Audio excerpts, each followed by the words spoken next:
काम हो गया क्या? मुझे 3 बजे का वादा किया था तुमने, मुझे उसे भी जवाब देना है। मैं वक्त का बहुत पक्का आदमी हूँ। ये लो अपनी घड़ी, देख लो सब कुछ ठीक है या नहीं।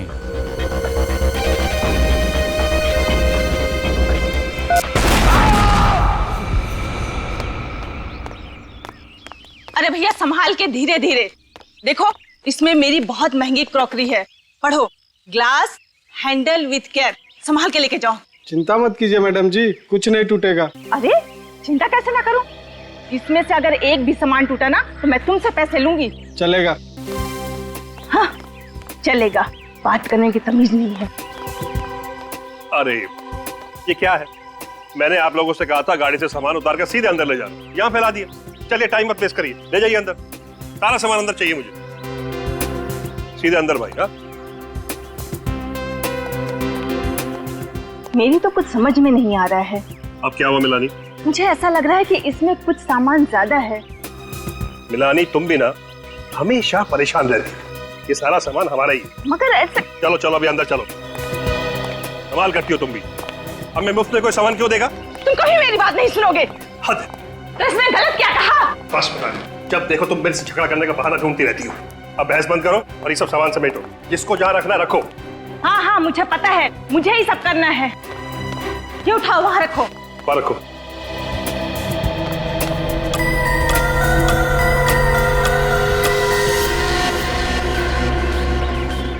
चलो चलो जल्दी लाओ सामान सब।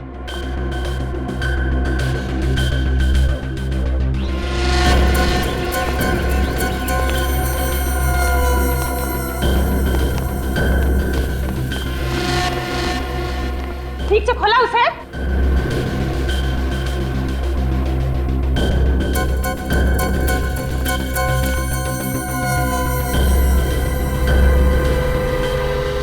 आप? जी मैं आरटीवी टेलीफोन एक्सचेंज से आया हूँ, आपके यहाँ ये टेलीफोन लगाना है। अच्छा आई कार्ड है आपके पास? हाँ जी।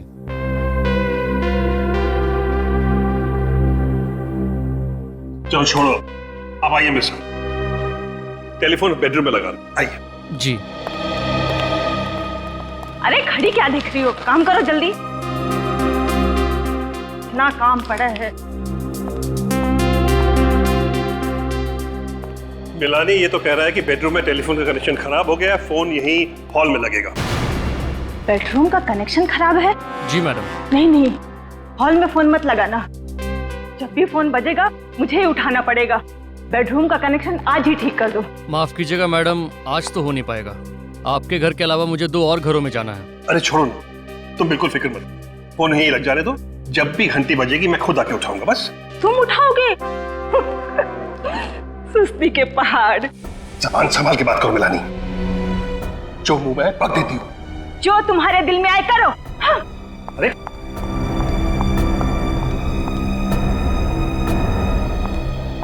छोड़िए, कुछ भी बक देती है। आप प्लीज अपना काम कीजिए।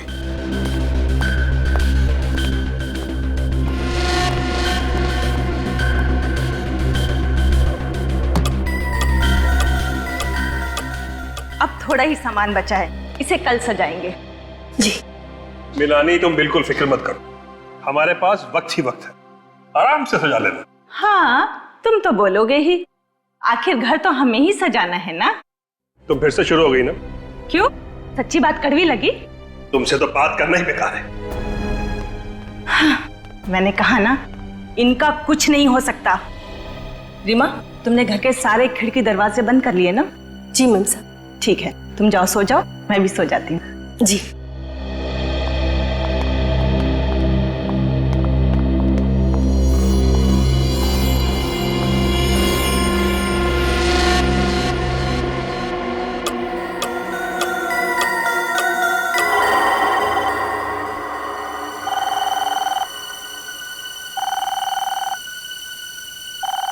फोन की घंटी।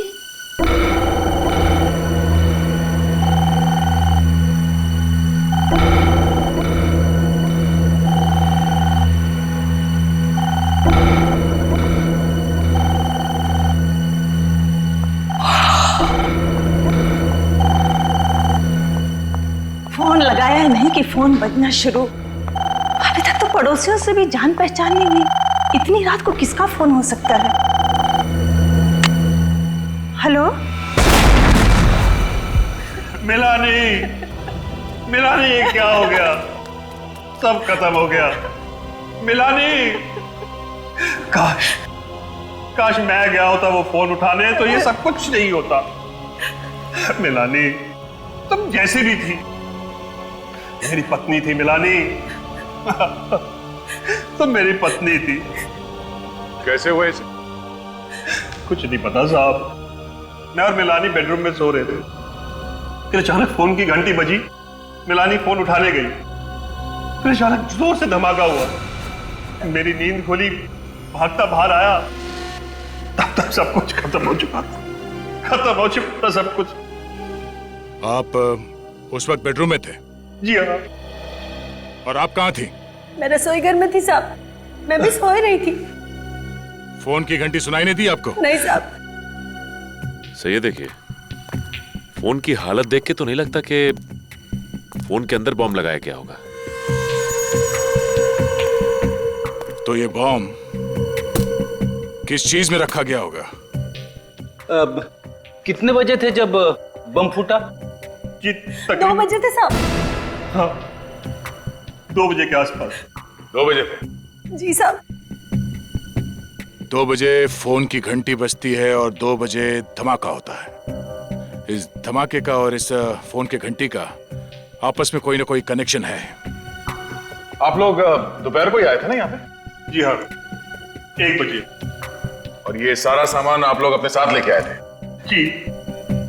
अच्छा, आप लोगों को अपने सामान में कुछ अजीब लगा? कोई सामान जो आप लोगों का नहीं हो? साहब मुझे तो सब कुछ ठीक लग रहा था, लेकिन मिलानी बार बार एक बात बोल रही थी, सामान कुछ ज्यादा है, सामान कुछ ज्यादा है। सामान ज्यादा है? अच्छा ये बताइए कि पूरे दिन में कुछ भी ऐसा हुआ जो आपको अजीब सा लगा? अजीब? वो टेलीफोन वाला आदमी साहब?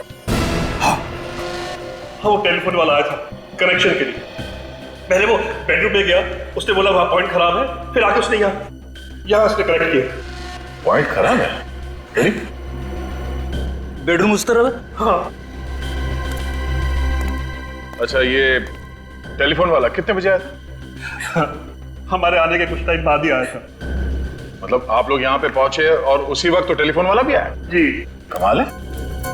वही तो मैं भी सोच रहा हूँ सर। लेकिन उसे तो आपने ही बुलाया ना? नहीं, हमने नहीं बुलाया उसे। फिर आपने उसे घर में घुसने क्यों दिया? हमें लगा शायद हमारे एजेंट ने उसे भेजा होगा। नाम क्या था इस टेलीफोन वाले का? नाम? सर, टेलीफोन वाले ने झूठ बोला था सर। बेडरूम का कनेक्शन एकदम ठीक ठाक है। ओह, मतलब वो टेलीफोन वाला यहाँ बॉम्ब रखने के लिए आया था? हाँ सर, और ये सारी की सारी साजिश पहले से ही रची गई थी। 2 चीजों का पता करना होगा। एक तो ये बॉम्ब किस चीज में रखा गया था, और दूसरा वो फोन कॉल किसने किया था। आप जरा अपने एजेंट का नाम और सेल नंबर दीजिए हमें। इस बार हम 3 महीने का किराया एक साथ ही लेंगे। यस, हम लोग सीआईडी से। जी कहिए, क्या मदद कर सकते हैं हम आपकी? रोजविला तुम लोगों ने किराए पर दिया है ना? रोजविला मड़ वाला? हाँ भाई, तुम दोनों ने ही किराए पे दिया था ना वो विला, प्रतीक और मिलानी को। हाँ, हमने ही किराए पे दिया था रोज विला, मगर प्रतीक और मिलानी को नहीं सर। अच्छा, एक मिनट, क्या कहा तुमने? प्रतीक और मिलानी को नहीं? नहीं सर। तुम लोगों ने ही दिया था ना 5 साल के किराए पर वो बंगला, वो रोज विला, प्रतीक और मिलानी को। ये कैसे हो सकता है सर? और कल रात उसी विला में बम फटने के कारण प्रतीक की बीवी मिलानी की मौत हो गई। क्या? ये क्या कह रहे हैं सर आप? सच्चाई यही है। हम पर विश्वास कीजिए सर, हमारे पास सारे रिकॉर्ड्स हैं। रोज विला तो हमने कानपुर में रहने वाले महंत और नताशा को किराए पे दिया था। महंत और नताशा को? हाँ सर। और सर, आप जिस प्रतीक और मिलानी की बात कर रहे हैं ना, उनको तो हमने मालवनी का लाल महल किराए पर दिया था। करण, तुमने क्या गड़बड़ी कर रखी यार? सारे पेपर्स तो तुमने ही बनवाए थे ना, अभी तुम ही जवाब दो। सर, मुझसे ही गलती हो गई शायद। दोनों लोग एक ही दिन मुंबई आ रहे थे और दोनों को घर लेने की इतनी जल्दी कि बंगलो देखे बगैर डील पक्की कर दी। बकवास मत करो। आजकल के जमाने में कोई प्रॉपर्टी देखे बिना डील करता है क्या? और इस केस में एक नहीं दो लोग, प्रतीक और महंत, बिना घर देखे वहाँ रहने चले जाएंगे। सर उन्होंने कहा कि वो किसी समस्या में उलझे हुए हैं, वो बंगला देखने नहीं आ सकते और अच्छा किराया भी देने के लिए तैयार थे, इसलिए हमने भी ज्यादा सवाल नहीं पूछे। सर इसीलिए कागजात बनाते वक्त मुझसे गलती हो गई और जल्दबाजी में बंगलों की अदला बदली हो गई। जल्दबाजी में बंगलों की अदला बदली हो गई। और वो बॉम्ब, रोज विला में जो बॉम्ब था, उसके बारे में क्या जानते हो? सर उस बम विस्फोट के बारे में हम कुछ नहीं जानते। ये रोज विला का असली मालिक कहाँ है? सर वो बेंगलोर में रहते हैं, वो पार्टी से मिले भी नहीं, उन्होंने पेपर साइन करके भिजवा दिए। ये कैसे समझौता है? बंगलों का मालिक किराएदार की जांच पड़ताल नहीं करता है, किराएदार बंगलो देखे बिना वहाँ रहने चला जाता है, ऐसा कभी होता है क्या? और एक बात बताओ, वो टेलीफोन वाला जो रोज विला में गया था, तुमने ही भेजा था उसे? नहीं सर। तो फिर किसने भेजा? सर रोजविला में तो टेलीफोन का लाइन हमने 15 दिन पहले शुरू कर दिया था, तो हम क्यों भेजेंगे टेलीफोन लाइन वाले को? तुम्हें कुछ नहीं मालूम है, सब पता चल जाएगा। सर ये रोज विला में महंत और नताशा रहने जाने वाले थे, तो इन लोगों से भी पूछताछ कर ही लेते हैं सर। हाँ मिलते हैं महंत और नताशा से, लेकिन अभिजीत पता लगाना पड़ेगा ये टेलीफोन वाला है कौन जो रोज विला में गया था, किस लिए गया था ये रोज विला में टेलीफोन वाला। राकेश ये कुल मिलाकर 50 डिफॉल्टर्स हैं। एक काम करो, इन सब के पास एक आखिरी नोटिस भेजो और उसके बाद इनकी लाइन डिस्कनेक्ट कर दें। ठीक है सर।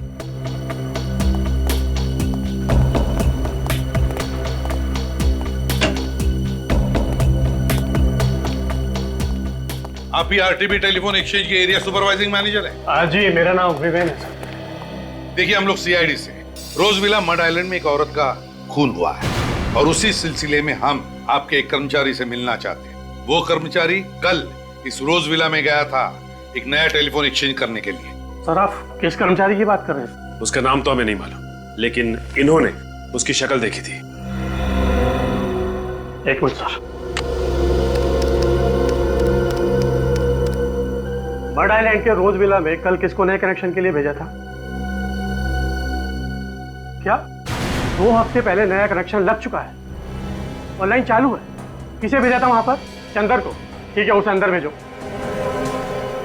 विवेन साहब, ये हमें मालूम था कि रोज विला में 2 हफ्ते पहले ही एक नया कनेक्शन हो चुका है और फोन चालू है, इसीलिए हम इस कर्मचारी से, इस चंदर से मिलना चाहते हैं। आपने मुझे बुलाया सर? हाँ चंदर, ये लोग तुमसे मिलना चाहते हैं। साहब ये वो आदमी नहीं है जो कल रोज विला में आया था। ठीक से याद है ना तुम्हें? ये वो आदमी नहीं था? नहीं साहब, ये वो आदमी नहीं था। मैडम ने उसका आईडी भी चेक किया था। ये वो आदमी नहीं है? ये चंदर नहीं है? तो फिर चंदर जी तुम्हारे नाम पर कोई और कैसे गया था रोज विला में नया टेलीफोन कनेक्शन करने के लिए? कैसे गया था कोई और? क्यों? क्या तुमने तुम्हारा आइडेंटिटी कार्ड किसी और को दिया था? दिया था या नहीं? बताओ तुम्हारा आई कार्ड, बताओ बताओ तुम्हारा आई कार्ड। नहीं सर।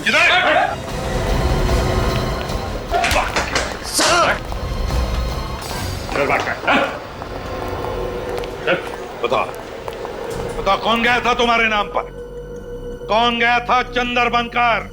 जल्दी बता। सब मुझे उसका नाम नहीं मालूम साहब। कैसे नहीं मालूम? जल्दी बता। बता कौन है वो? क्या जानता है उसके बारे में तुम? मैं उसे ज्यादा नहीं जानता साहब, बस सिर्फ 1 हफ्ते से मैं उसे टेलीफोन एक्सचेंज के बाहर देखता था साहब। उसने मुझसे दोस्ती की, अपना प्लान बताकर मुझे अच्छे पैसे दिए साहब, ताकि मेरा मुंह बंद रहे। और क्या जानता है उसके बारे में? वो मुझसे मिलने के बाद अक्सर रिक्शा पकड़ता था साहब। रिक्शा पकड़ता था? और क्या कहता था रिक्शा वाले को? कहाँ जाना है कहता था? चारकोप।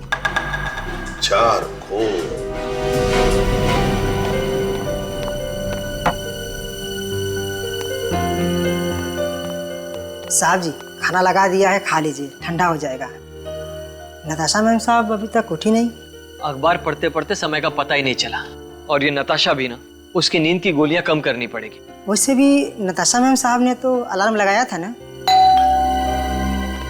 इस समय कौन है? आप?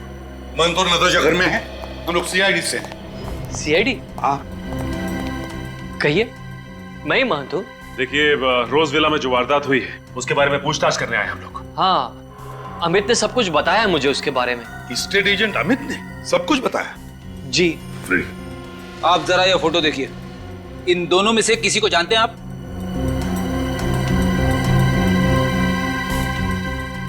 नहीं। नहीं। मंजी, ये मिलानी और प्रतीक है। जिस रोज विला में आप दोनों रहने जाने वाले थे, आपकी जगह ये गए और फिर आपको पता है क्या हादसा हुआ। ये प्रतीक और मिलानी है। ये सब उस दूसरे एजेंट करण की गलती की वजह से हुआ है। न वो बंगलों की अदला बदली करता और नहीं ये सब कुछ होता। लेकिन मान जी बात अलग है। हमें शक है कि रोज विला के बॉम्ब फटने से मिलानी की जो मौत हो गई, वो बॉम्ब प्रतीक और मिलानी के लिए नहीं बल्कि आप दोनों के लिए था, आप लोगों के लिए। कि हम लोगों के लिए? जी हाँ। लेकिन हमें कौन मारना चाहता है? नताशा कहाँ है? आपकी बीवी कहाँ है? नताशा वो तो सो रही है। गॉड, 2 बज गए और अब तक सो। नताशा! नताशा! नताशा! नताशा! नताशा! नताशा! छोड़ दीजिए मुझे, छोड़ दीजिए मुझे नताशा के पास जाना। मंजी, मंजी, थोड़ा आप नताशा के पास नहीं जा सकते। अगर आप गए तो कोई एविडेंस होगा तो नष्ट हो जाएगा। प्लीज, हम आपका दुख समझें। प्लीज सचिन, फ्रेडी, देखो जरा गौर से, अच्छी तरह से देखो क्या मिलता है। नताशा,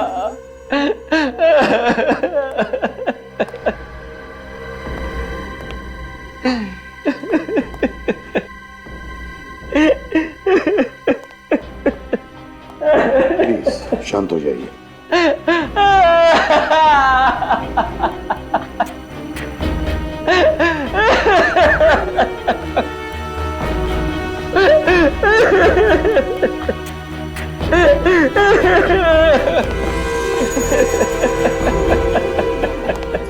सर, घड़ी के टुकड़े, अलग अलग घड़ियों के। इतने सारे घड़ियों के टुकड़े? मान जी, नताशा के कमरे में इतनी सारी घड़ियां कैसे? नताशा को नींद से उठने में तकलीफ होती थी, इसीलिए उठने के लिए वो 3-3 घड़ियों में अलार्म लगाती थी। 3-3 घड़ियों? तो कहीं बॉम्ब घड़ियों में तो नहीं फिट किया गया था? बात बताइए, क्या ये घड़ियां नताशा ने खरीदी थी? जी हाँ। कहाँ से खरीदी थी, आप बता सकते हैं? यही पास ही में एक दुकान है, नीड्स नाम की, वहीं से खरीदी थी। नीड्स? जरूर घड़ियों में कुछ गड़बड़ है। मिल गया। अरे साळुंखे, क्या पता चला, जरा हमें भी तो बता। अरे बॉस, सारा फर्नीचर इतना तहस नहस हो गया है कि मुझे फर्नीचर का एक एक टुकड़ा बहुत अच्छी तरह से चेक करना पड़ा, ये पता लगाने के लिए कि आखिर ये बॉम्ब बना किस केमिकल से। ये देखो, ये है उस केमिकल का कार्बन चेन। कौन सा केमिकल है ये? सेस्पेक्स टॉक्सिन। सेस्पेक्स टॉक्सिन? हाँ, वैसे तो और भी केमिकल्स मिले हैं मुझे, लेकिन ये सेस्पेक्स टॉक्सिन केमिकल सबसे ज्यादा मात्रा में मिला। अब बॉस, ये सेस्पेक्स टॉक्सिन सबसे ज्यादा इस घड़ी पर मिला है। इतना ही नहीं, इस घड़ी पर मुझे उस बॉम्ब के डेटोनेटर के अंश भी मिले। इस घड़ी के टुकड़ों पर से? इसका मतलब है कि बॉम्ब घड़ी के अंदर फिट किया गया था। सर, कहीं ये घड़ी भी उन सामानों में से तो नहीं जिसे मिनाली ज्यादा सामान कह रही थी? हो सकता है। फ्रेडी, सचिन, काम करो, ये घड़ी के जितने भी टुकड़े हैं इन्हें जोड़ने की कोशिश करो। अब समझ में आ रहा है सर। जैसे इस घड़ी में 2 बजे इस घड़ी के अंदर रखा गया बॉम्ब ट्रिगर हुआ और फट गया। सर, ये कोई इत्तेफाक नहीं है कि रात 2 बजे फोन की घंटी बजती है, मिलानी उस फोन को उठाने के लिए हॉल में आती है और उसी वक्त बॉम्ब फट जाता है। हाँ अभिजीत, एक बहुत बड़ी साजिश है ये। बस पता लगाना चाहिए कि ये फोन किया किसने था, किसने किया था फोन। सर, मुझे तो इस काम वाली बाई पे शक है सर। उस टाइम से कहा था कि ठीक 2 बजे धमाका हुआ था, मगर उसने कोई घड़ी नहीं पहन रखी थी, तो एग्जैक्टली धमाका कितने बजे हुआ उसे कैसे पता? इस काम वाली बाई से फिर से पूछताछ करनी पड़ेगी।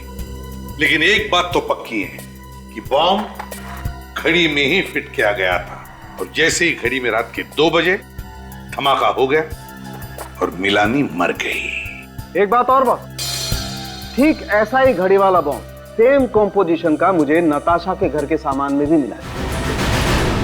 और सर, इन दोनों बॉम्ब्स में से ये जो कीले, कांच और मेटल के टुकड़े मिले, ये तो किसी भी हार्डवेयर शॉप में से बड़ी आसानी से मिल सकते हैं। मतलब ये बॉम्ब देसी बॉम्ब है, क्रूड बॉम्ब? हाँ, ये क्रूड बॉम्ब ही है और इसे बनाने वाला जरूर कोई नौसिखिया होगा, लेकिन हाँ, उसे इंजीनियरिंग की बड़ी अच्छी जानकारी होगी, क्योंकि इसने घड़ी की सुई को ही बॉम्ब का ट्रिगर बना लिया। इंजीनियरिंग की जानकारी मतलब दोनों बॉम्ब एक ही तरीके से बनाए गए, एक ही तरीके से। पहला बॉम्ब फटा, मिलानी की मौत हो गई और बिल्कुल 24 घंटे के अंदर ही अंदर दूसरा घड़ी का बॉम्ब फटा और नताशा की मौत हो गई। लेकिन एक बात है, ये सब कुछ जो हुआ वो उस करण, उस स्टेट एजेंट की गलती की वजह से, उसकी गलती की वजह से घर की अदला बदली हो गई। मिलानी भूल से रोजविला मतलब नताशा के घर में पहुंच गई और नताशा मिलानी के घर में। इसका मतलब है कि खूनी ने बॉम्ब नताशा के लिए बनाया था, नताशा के लिए, मिलानी के लिए नहीं। और जब उसे पता चला कि नताशा जिंदा है तो ठीक वैसे ही बॉम्ब से उसने नताशा को भी मार दिया। तो ये देखिए, इस घड़ी के इस टुकड़े पे स्टिकर लगा हुआ है, लेकिन कुछ समझ में नहीं आ रहा कि क्या लिखा है इस पे। एक मिनट में देखूं।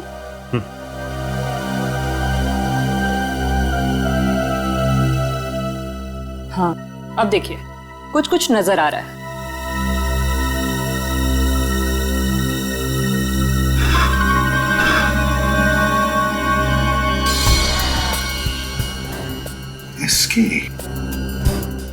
एसके कैसा नाम है ये? एसके कहीं ये कोई कंपनी तो नहीं जहां पर एक घड़ी बनी है, या फिर कोई दुकान जहां से ये घड़ी खरीदी गई है? ठीक से साफ सफाई करो। ये देखो कहां पे धब्बे लगे, पोंछो इसे। Excuse me. जी कहिए सर। जरा ये स्टिकर देख, एसके, ये आपकी दुकान का है? एसके? जी हाँ सर। सर ये स्टिकर तो मेरे दुकान का ही है सर। और तो और ये जो घड़ी का टुकड़ा है, इस घड़ी को तो मैंने पिछले हफ्ते ही बेचा था सर। आपकी इस घड़ी में एक हथियारे ने बॉम्ब फिट किया था और उस बॉम्ब के फटने से एक औरत की मौत हो गई। ये क्या कह रहे हैं सर आप? बिल्कुल ठीक कह रहे हैं। आपको याद है किसको बेची थी आपने ये घड़ी? हाँ सर, एक आदमी आया था सर इसे खरीदने के लिए। ये देखो, वो आदमी ये था। हाँ सर, ये तो वही आदमी है सर। अच्छा, इसका नाम पता कुछ मालूम है आपको? नहीं सर, ये तो नहीं पता। कुछ और बता सकते हैं इस आदमी के बारे में? हाँ सर, याद आ गया। घड़ी खरीदते वक्त वो किसी से फोन पे बात कर रहा था सर। किससे किससे बात कर रहा था सर? ये तो पता नहीं। अच्छा, आपने उसकी बातें सुनी? क्या कह रहा था, कुछ याद है? वो चारकोप के बारे में कह रहा था। चारकोप? सर इस चंदर ने भी तुम्हें बताया था कि टेलीफोन एक्सचेंज के बाहर जो आदमी उससे मिलने आता था वो भी रिक्शा वाले से चारकोप भी चलने के लिए कहता था। चलो चारकोप चलते हैं, शायद ये आदमी हमें वहीं पे मिलेगा।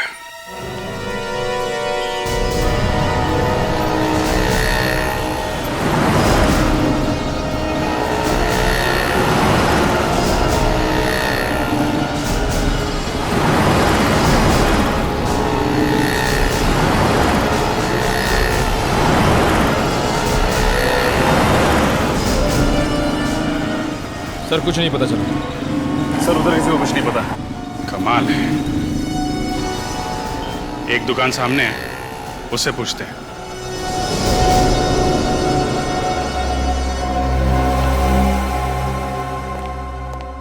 आप लोगों को क्या चाहिए साहब? हमारे सेठ बाहर गए हुए हैं। बाहर गए? जी साहब। कोई बात नहीं। आप जरा ये स्केच देखो। इस आदमी को देखा यहाँ आसपास? ये तो हमारे सेठ की तरह लग रहा है साहब। ये हमारे सेठ ही हैं। ये तो इनके सेठ निकले। खुद की इतनी बड़ी दुकान है। क्या नाम है तुम्हारे सेठ का? मकरंद साहब। मकरंद? जी साहब। निखिल, जरा वो टुकड़ा दिखाना इन्हें। ये देखिए।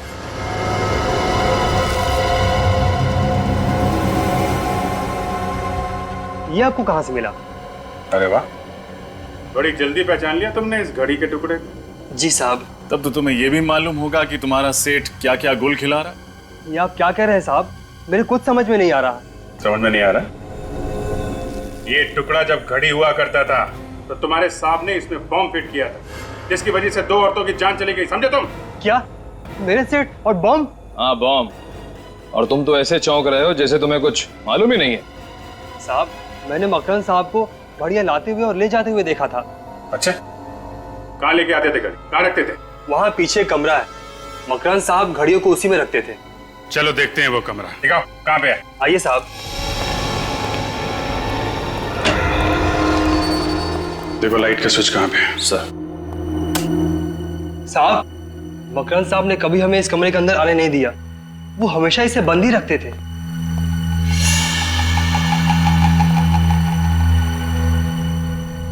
My God.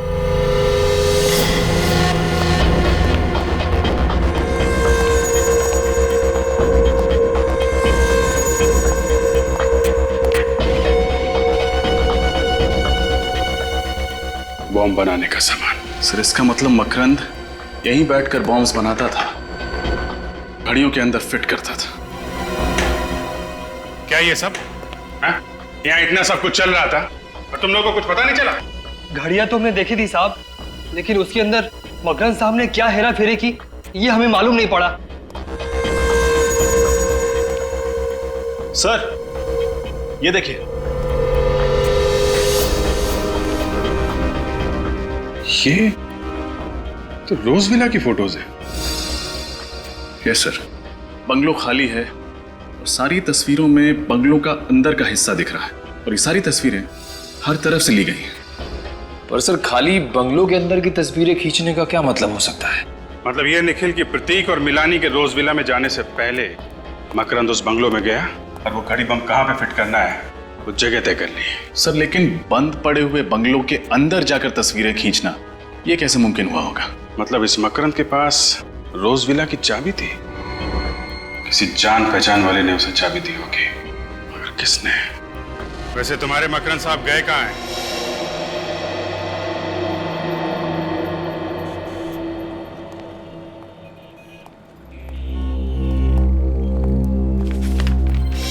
ये आप ही की दुकान का बिल है? जी सर, ये बिल मेरी ही दुकान का है। तो फिर इस पर जो 3 घड़ियां बेची गई है नताशा को, वो किसने बेची? शायद सोहन ने ये घड़ियां बेची थी सर। तो बुलाओ इस सोहन को। वो आज काम पे नहीं आया सर। काम पे नहीं आया? क्यों? देखिए ना, परसों ही उसे काम पे रखा था और कल से गायब है। परसों काम पे रखा, परसों उसने घड़ियां बेची और कल से काम पे नहीं आ रहा है। कमाल है सर। लेकिन सर, जो घड़ियां नताशा जी को उसने बेची थी वो हमारे स्टॉक में थी ही नहीं। क्या मतलब है आपका? वो घड़ियां सर, घड़ियां। मैंने उसे पूछा भी कि वो घड़ियां कहाँ से लाया, तो उसने बताया कि हमारे स्टॉक में ही पड़ी थी। अगर तुम्हारे स्टॉक में नहीं थी तो फिर तुमने माना कैसे? अब सर, नताशा जी को वो पसंद आ गई थी, माल बिक रहा था, पैसे आ रहे थे, तो मैंने बहस नहीं की।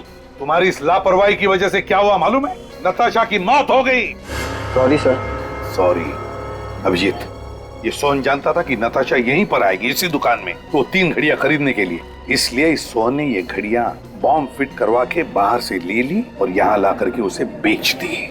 मतलब सब कुछ पहले से ही तय था? हाँ, सब कुछ पहले से ही प्लान था। सोहन का पता है तुम्हारे पास? जी सर, उसने जिस नंबर से मुझे फोन किया था वो नंबर मेरे मोबाइल में होगा। नंबर दो जरा। जी, 03622 91919 919। जी सब क्या हुआ? ये नंबर तो स्टेट एजेंट करण का है। करण का? हाँ सर, उस दिन जब हम लोग ऑफिस में गए थे तो मैंने उससे नंबर ले लिया था। लगाओ इसे, देखते हैं।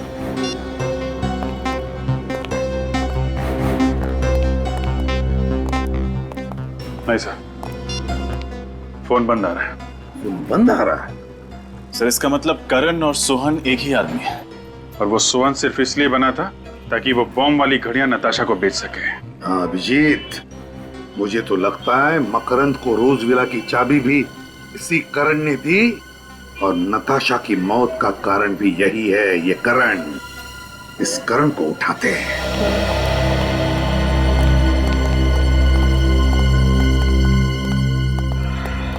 आप लोग? करण कहाँ है? आपको मालूम नहीं सर? क्या मालूम नहीं? करण की आज सुबह ही मौत हो गई। क्या? करण की मौत हो गई आज सुबह? कैसे?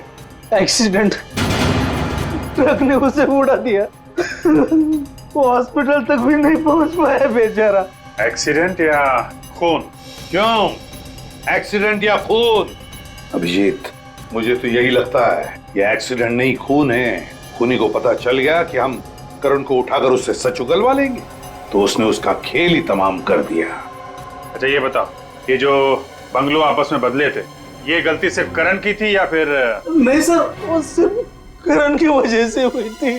फिर भी तुम कुछ जानते हो, हमें पता है। क्या जानते हो बताओ जल्दी। देखो घबराओ मत, सच सच बताओ तो तुम्हें कुछ नहीं होगा, कोई कुछ नहीं करेगा तुम्हें। बताओ क्या जानते हो। देखिए सर, वो पिछले 2 दिन से काफी डरा हुआ, उसके मन में कोई राज था। राज? कैसा राज? वो राज बताने से पहले उसकी मौत हो गई। क्या जानता था ये करण जिसकी वजह से उसकी मौत हो गई? करण के घर की तलाशी लेते हैं सर। सर वो इतना डरा हुआ था कि 2 दिन से ऑफिस में ही सो रहा था। क्या? 2 दिनों से वो ऑफिस में ही सो रहा था? वो घर गया ही नहीं? घर गया ही नहीं। करण 2 दिनों से घर गया ही? ये क्या है अभिजीत? पिछली बार जब हम यहाँ आए थे तब तो ये पेंटिंग नहीं थी, है ना? हाँ सर, ये 2 दिन पहले ही खरीदी है। किसने? करण ने। 2 दिन पहले करण ने ये पेंटिंग खरीदी? 2 दिन पहले? है ना बड़ी अजीब बात। एक आदमी जिसके सिर पर मौत मंडरा रही है, जो 2 दिन से डर के मारे अपने घर नहीं जाता लेकिन ऑफिस में सोता है, वो आदमी 2 दिन पहले ये पेंटिंग खरीदता है। क्यों क्यों खरीदता है ये पेंटिंग? है अच्छी है पेंटिंग, लेकिन है क्या इसमें जो करण ने इसे खरीदी? खोलकर देखे क्या?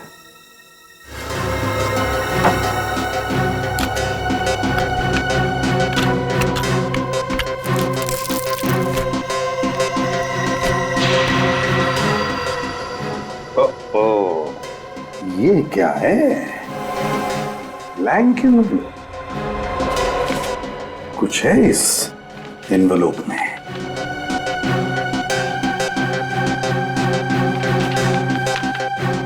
माय गॉड, तो ये है वो राज जो करण जानता था और जिसकी वजह से उसकी जान चली गई, जिसकी वजह से नताशा का खून हुआ और जिसकी वजह से मिलानी मर गई।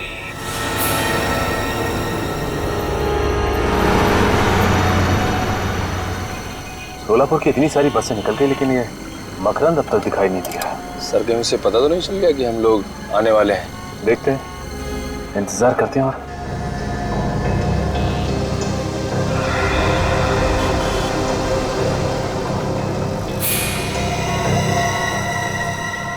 वो देखो निकल, चश्मे वाले के बगल में वो आदमी बिल्कुल मकरंद जैसा लग रहा है। हाँ सर, शायद ये मकरंद ही है। चलो जल्दी आओ।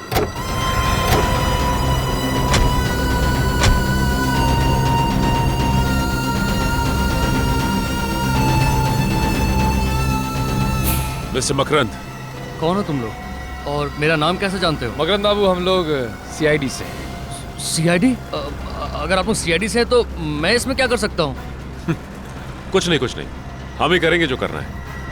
वैसे आपको याद होगा कि नताशा मिला नहीं और घड़ी बॉम्ब।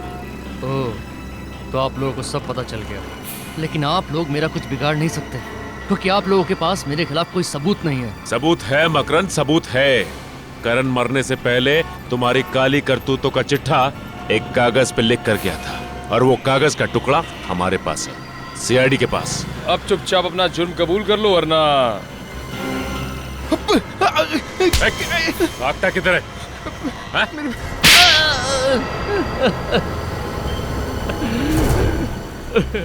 हाँ, मैं ही जिम्मेदार हूँ मिलानी, नताशा और करण के खून का। लेकिन ये सारे खून तुमने किए क्यों? पैसों के लिए। करण को किसी तरह पता चल गया कि मुझे बॉम्ब बनाने आता है। बस उसने मुझे ढूंढ निकाला और कहने लगा कि एक आदमी है जो मुझे घड़ी बम बनाने के लिए मुंह मांगी रकम देगा। और फिर तुमने बड़ी सफाई से तो फोन मिलानी के घर के हॉल में फिट कर दिया ताकि फोन उठाने आए और उसकी मौत हो जाए। हाँ। पहले मैंने रोज विला के अंदर घुसकर अच्छी तरह जांच पड़ताल की और फिर जिस दिन प्रतीक और मिलानी वहां रहने आए मैंने चुपके से वो घड़ी वाला कार्टून टेम्पो के अंदर रख दिया। और बाद में जब मैं टेलीफोन वाला बनकर अंदर गया तो उस वक्त मैंने देख लिया कि घड़ी वहीं लगी हुई है। तब मैंने ये ठान लिया कि मैं फोन हॉल में ही लगाऊंगा। और जिस दुकान से नताशा ने घड़ियां ली थी उसमें भी बम मैंने ही लगाया था। और करण की मौत को तुमने बड़ी सफाई से एक्सीडेंट का रूप दे दिया। करना पड़ा, क्या करता। वो आप लोगों के सामने अपनी जबान खोलने वाला था, इसलिए उसे भी रास्ते से हटाना ही पड़ा। और ये सब कुछ करने के लिए तुम्हें पैसे किसने दिए? पैसे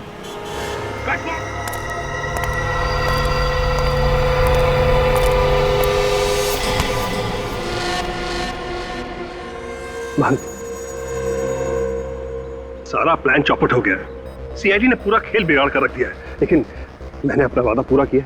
मैंने भी अपना वादा पूरा किया। आज के बाद हम लोग भूल जाएंगे कि हम लोग एक दूसरे को कभी जानते भी थे। ये लो, अलविदा। प्रतीक,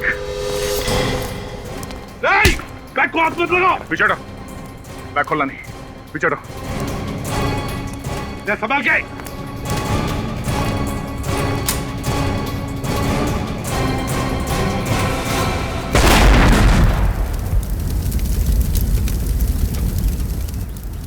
गद्दार, तूने मुझे मारने की कोशिश की। मैंने कुछ भी नहीं किया। ये सब इसी का किया हुआ है। झूठ बोल रहा है सर। दरअसल ये आप लोगों को भटकाने की कोशिश कर रहा है। प्लान इसी का था, इसी ने बनाया था। ये बोल रहा है साहब। मैं बता दूंगा।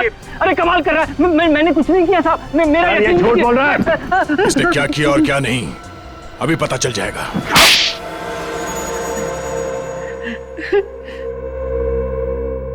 अब 3 मिनटों में तुम्हारी कहानी हम सुनाएंगे। मिलानी, नताशा, करण, तीन लोगों का खून किया है तुम लोगों ने। और तुम लोगों ने सीआईडी को झूठ बोला, हमारे सामने एक दूसरे को पहचानने से इनकार कर गए। हाँ, मगर तुम लोग 1999 से एक दूसरे को जानते थे। तुम लोगों ने मिलकर एक फैक्ट्री शुरू की और जब धंधे में नुकसान हुआ तो दोनों अलग अलग हो गए। प्रतीक तुम गए दार्जिलिंग और महंत तुम गए कानपुर। क्यों? लेकिन वो फैक्ट्री किसकी होगी इसका कोई नतीजा नहीं निकला। तो प्रतीक जी, आपने सोचा कि क्यों ना महंत जी की मौत हो जाए तो सारी फैक्ट्री आपके नाम। और फिर एक दिन अचानक तुम दोनों दोस्त बन गए और ये गहरी साजिश रची। और ये हमें कैसे पता चला? करण से। करण जो कई साल पहले तुम दोनों का नौकर हुआ करता था, उसी ने तुम दोनों का काला चिट्ठा लिख कर रख दिया कागज पर हमारे लिए, समझे? 3 मिनट खत्म। अब तुम लोग बोलोगे और हम सुनेंगे। सही कहा आप लोगों ने। ये सब इस प्रतीक का शुरू किया हुआ है। ये हमारी फैक्ट्री की प्रॉपर्टी बेचना चाहता था। हाँ, मिलानी मुझ पर दबाव डाल रही थी क्योंकि हमारा कर्जा सर के ऊपर चढ़ चुका था। बस इसीलिए। इसलिए क्या? इसलिए इसने प्लान बनाया। इसे पता था कि हम लोग मुंबई आ रहे हैं। मुझे और मेरी बीवी नताशा को जान से मारने के लिए मकरंद की मदद से इसने रोज विला बंगलो में बॉम्ब प्लांट किया। मिस्टर प्रतीक, तुम्हें तो मालूम था कि रोज विला में बॉम्ब लगा हुआ है, फिर तुम अपनी पत्नी के साथ वहां रहने क्यों चले गए? सर, मिलानी की रोज रोज की नोक झोंक से मैं परेशान हो चुका था, थक चुका था। वो मुझे डिवोर्स देने को तैयार नहीं थी। इसलिए जब मुझे पता चला कि करण से गलती हो चुकी है तो मैंने सोचा क्यों ना इस मौके का फायदा उठाया जाए और इसी बहाने मिलानी से अपना पीछा भी छुड़ा लिया जाए। और मिस्टर महंत, जब आपको पता चल चुका था कि प्रतीक आप दोनों की जान लेना चाहता है तो आपको सीआईडी के पास आना चाहिए था।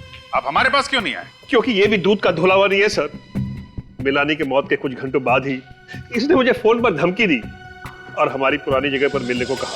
कुछ साबित नहीं कर पाओगे मान तुम? इससे कोई फायदा नहीं होने वाला। बिना मेरे फायदे के मैं अपना वक्त बर्बाद नहीं करता प्रतीक, नेवर। तुमने मुझे और मेरी बीवी नताशा को बॉम्ब ब्लास्ट में उड़ाने का बहुत अच्छा प्लान बनाया था, मगर भला हो उस करण का जो उस बॉम्ब ब्लास्ट में तुम्हारी बीवी मिलानी ही मारी गई। सोचो प्रतीक, सोचो, अगर यही बात मैंने सीआईडी को बता दी तो बता क्यों नहीं देते? बिजनेसमैन हूं ना, हर बात में सबसे पहले अपना फायदा सोचता हूं। अच्छा, तो मुझे बचाकर तुम्हें क्या फायदा होने वाला? ना, सिर्फ मुझे ही नहीं, तुम्हें भी। हम दोनों को बहुत बड़ा फायदा हो सकता है अगर तुम मेरा छोटा सा प्रस्ताव मान लो तो। कैसा प्रस्ताव? देखो प्रतीक, हम दोनों ने मिलकर पार्टनरशिप में बिजनेस शुरू किया था, ये सोचकर कि करोड़ों कमाएंगे, ऊंचाई तक पहुंचेंगे। आज हम लोग ऊंचाई तक तो पहुंच गए, मगर नीचे करोड़ों का कर्जा है। ये सारी मुसीबतें टल सकती है प्रतीक, अगर तुम मेरी बात मान लो तो। देखो मान, जो कहना है साफ साफ कहो। अब तुमने तो बड़ी आसानी से बॉम्ब ब्लास्ट करके अपनी बीवी मिलानी को मरवा दिया। नहीं, मैं सच कह रहा हूं ना। तुम कहना क्या चाहते हो मान? मैंने जानबूझकर मिलानी को मारा है? अब तुमने जानबूझकर मारा है या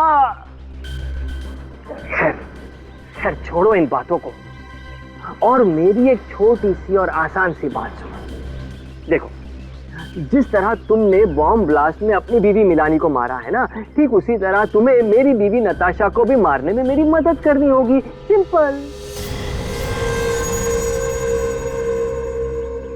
लेकिन इसमें मेरा क्या फायदा है? Yes, I knew it. ये हुई ना एक अच्छे बिजनेसमैन वाली बात। प्रतीक, मेरी बीवी नताशा का 50 करोड़ का इंश्योरेंस है।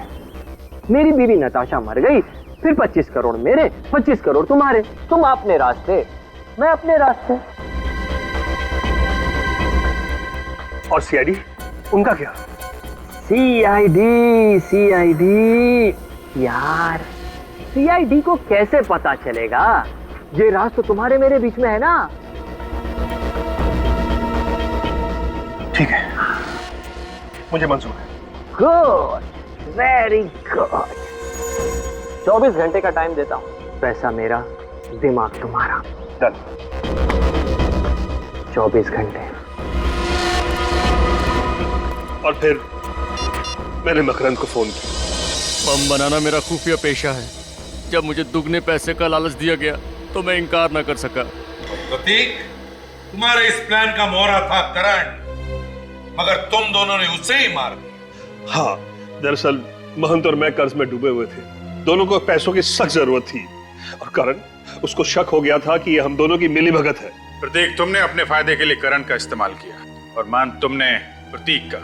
नताशा की मौत के बाद ब्रीफकेस में बॉम्ब रख के तुमने प्रतीक को दिया ताकि ये ऊपर पहुंच जाए और इंश्योरेंस के 50 करोड़ रुपए तुम अकेले हजम कर जाओ। नहीं सर, इरादा तो ऐसा नहीं था। मैंने प्रतीक से कहा भी कि जब तक सीआईडी का मामला ठंडा नहीं हो जाता धीरज रख और इंश्योरेंस के पैसे आने का इंतजार कर, मगर इसने मेरी एक नहीं सुनी। अब इसके हिस्से के इंश्योरेंस के 25 करोड़ रुपए मैं अपनी जेब से तो दे नहीं सकता था, इसीलिए।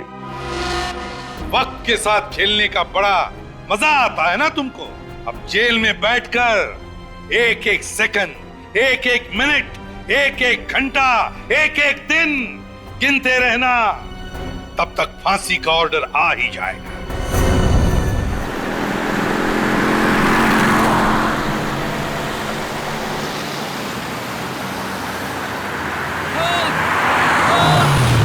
सुनो, अब क्या हुआ?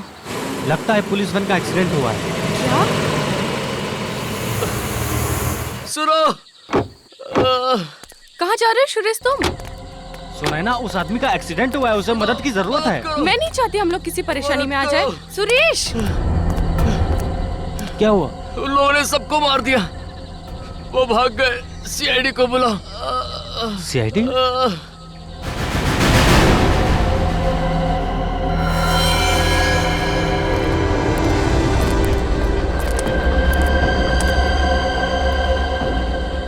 चुका है सर।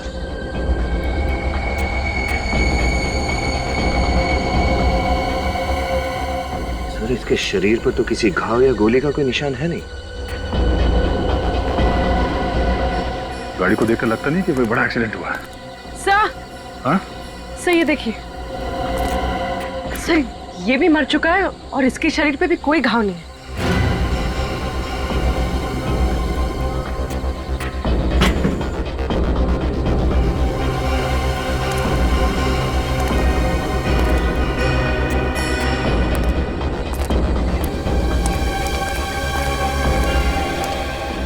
जब तुम लोग यहाँ पहुंचे तो क्या देखा आप लोगों ने? सर हम लोग कोल्हापुर जा रहे थे, रास्ते में वैन खड़ी दिखी तो मुझे लगा शायद इसका एक्सीडेंट हुआ होगा। तभी हमारी नज़र उस गार्ड पे पड़ी जो मदद मांग रहा था। फिर जब उसके पास गए तो सर उसने बस इतना ही कहा, वो लोग हम सबको मार के भाग गए हैं, सीआईडी को बुलाओ। यहाँ आसपास किसी को देखा? No sir. सर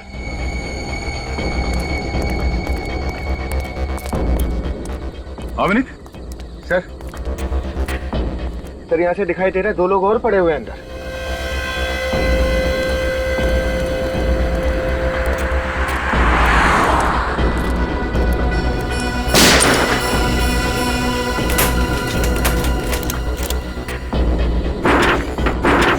दरवाजा तो अंदर से बंद है।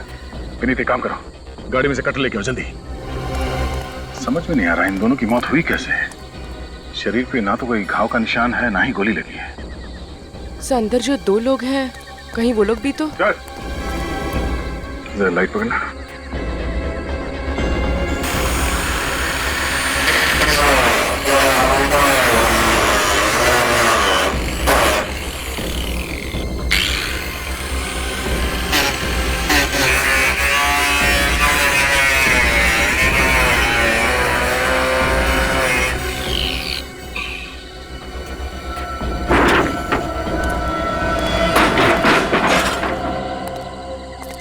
ये भी मर चुका है। मर चुका है? Cartridge pouch? इसके राइफल कहाँ है? ओह, राइफल ले गए वो लोग।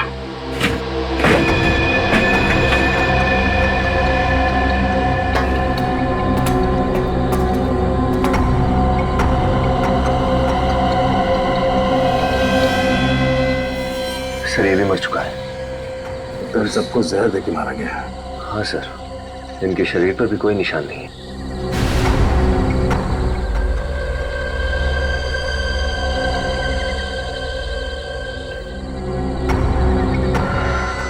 सर ये देखिए, 2 हैंडकफ्स। तो यहाँ पे 2 कैदी थे। लेकिन सर ये दरवाजा अंदर से भी बंद था और बाहर से भी। ये लोग भागे कैसे होंगे? सर हाँ बोलो। ये देखिए, गेट पास मिला है, आज की तारीख का, कोल्हापुर जेल से इशू है। महेश 209345 और ये जीवन 110279, मतलब ये 2 कैदी हैं कोल्हापुर जेल।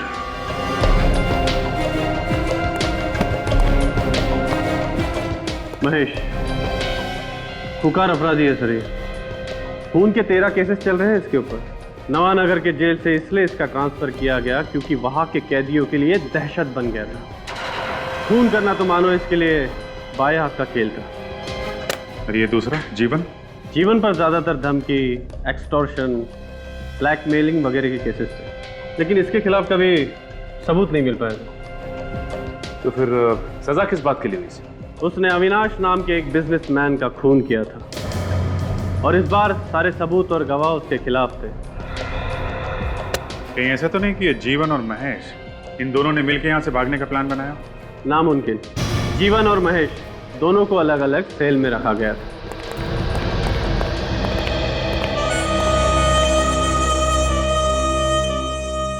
ये मानिक है जो महेश के साथ जेल में था और ये विधान जो जीवन के साथ जेल में था। मानिक, महेश के बारे में कुछ बता सकते हो? क्या बताऊं साहब, वो बातें बहुत कम करता था, हाथ ज्यादा चलाता था, अपना मुंह बंद रखने में भलाई था।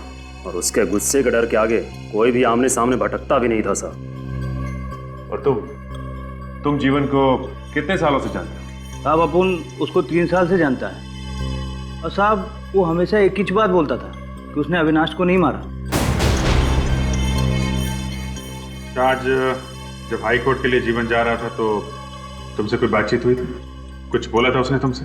हाँ साहब, वो बहुत खुश था साहब और बोल रहा था कि अब जेल से छूट जाएगा।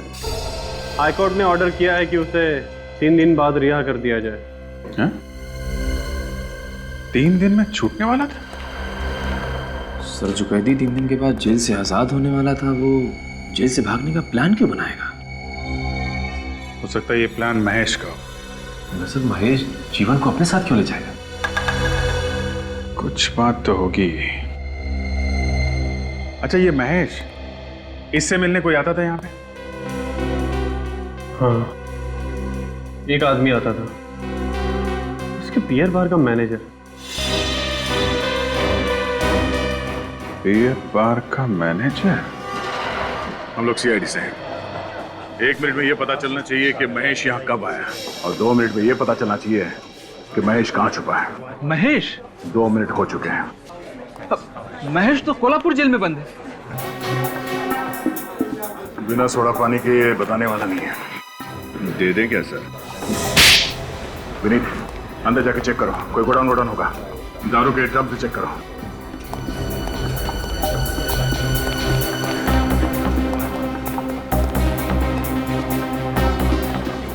सेठ, बाइक में पेट्रोल नहीं है। ये लो। अरे 100 रुपए में क्या होगा? कम से कम 400 रुपए का पेट्रोल लगेगा। उतनी दूर आना जाना 4 घंटे का रन।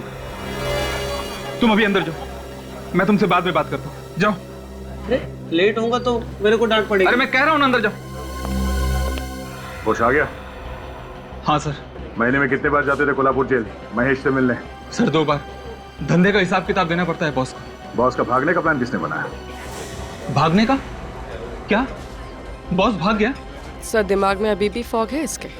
देख, 5 खून हुए हैं। अगर बाद में पता चला कि तू भी इसमें मिला हुआ है तो तुझे भी फांसी होगी, समझा? मैं सच कह रहा हूँ सर, मुझे कुछ भी नहीं पता। सर सब जगह अच्छी तरह से देख लिया, इस महेश का कहीं कुछ पता नहीं है। इस मैनेजर को ही ले चले क्या? नहीं, चलो।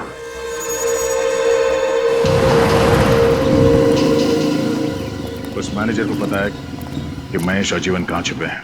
लेकिन सर फिर आपने छोड़ क्यों दिया उसे? छोड़ दिया क्योंकि वो जीवन और महेश के लिए खाना लेके जा रहा है। लेकिन कहाँ सर? यहाँ से 4 घंटे का रास्ता है, बैठ जाओ।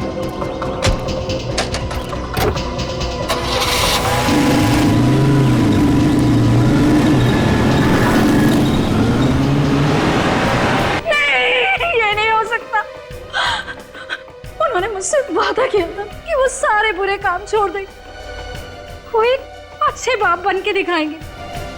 अभी तो हमारी जिंदगी की शुरुआत हो रही, ये सब क्या हो गया? क्या हुआ? ये लोग कह रहे हैं कि जीवन जेल से भाग गया। क्या? हाँ, और वो भी 5 लोगों को मार के। पर जीजा जी तो सोमवार को जेल से रिहा होने वाले थे, फिर वो ऐसा क्यों करेंगे? और आप? सर मैं तो बस एक स्टेट एजेंट हूँ सर। मैं तो इन कागजात पर आशा जी के दस्तखत लेने आया हूँ सर।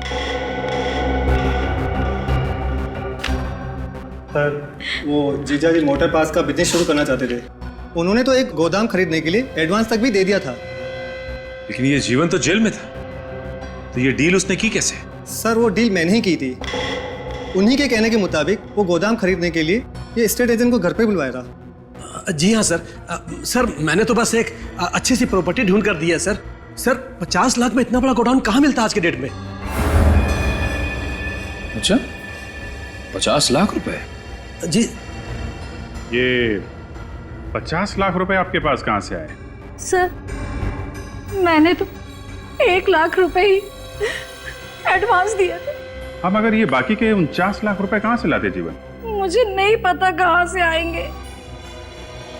अगर इस कागजात पे जीवन का तो नाम नहीं है, मिसेज आशा और मिस्टर रघु, आपका नाम लिखा है कागज पे, ये क्यों? सर जीजा जी ऐसा करना चाहते थे, उन्हीं के कहने पे मैंने ऐसा किया सर। देखो सच सच बताओ, ये उल्टी सीधी पतंग उड़ाना बंद करो, समझे? नहीं सर जो भी मैंने किया ना सर, उन्हीं के कहने के मुताबिक किया। अच्छा, 50 लाख रुपए कहां से लाने वाला था ये जीवन? 50 लाख रुपए।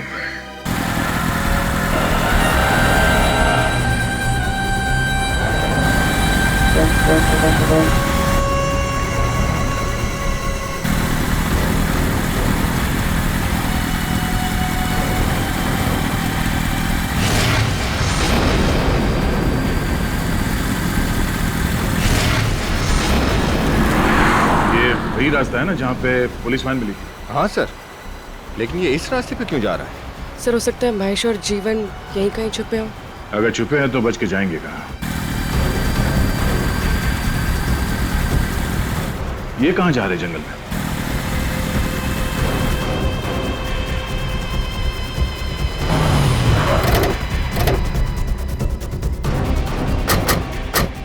सर यहाँ तो गाड़ी अंदर नहीं जा सकती। गाड़ी अंदर नहीं जा सकती, हम तो जा सकते हैं।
कहाँ गए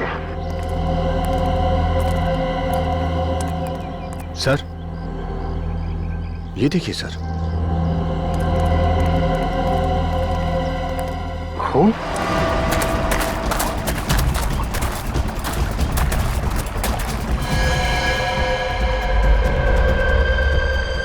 सर ये तो महेश है।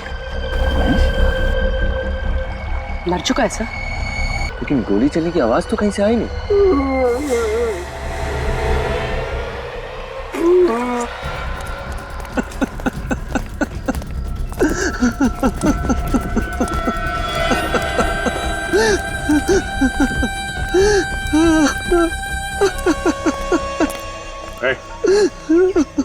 महेश को गोली किसने मारी?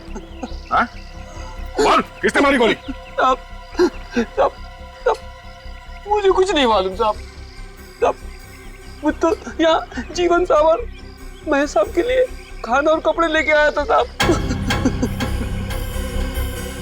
तुम जब यहाँ पे आए तो महेश जिंदा था? हाँ साहब, वो जिंदा थे साहब। और जीवन का? वो यहाँ नहीं थे साहब। मतलब है जीवन ने महेश को मारा और यहाँ से भाग गया। मारने से पहले कुछ कहा महेश ने तुमसे? हाँ साहब, महेश साहब कह रहे थे कि उनका जेल से भागने का कोई इरादा नहीं था, लेकिन जब जीवन साहब पुलिस वैन से भागे तो वो भी साथ में भाग लिए। इसका मतलब है पुलिस वैन से भागने का प्लान इस जीवन का ही था। सर जब 3 दिन बाद जीवन जेल से रिहा होने वाला था तो उसे भागने की क्या जरूरत थी? हाँ, और उसने महेश को मारा क्यों?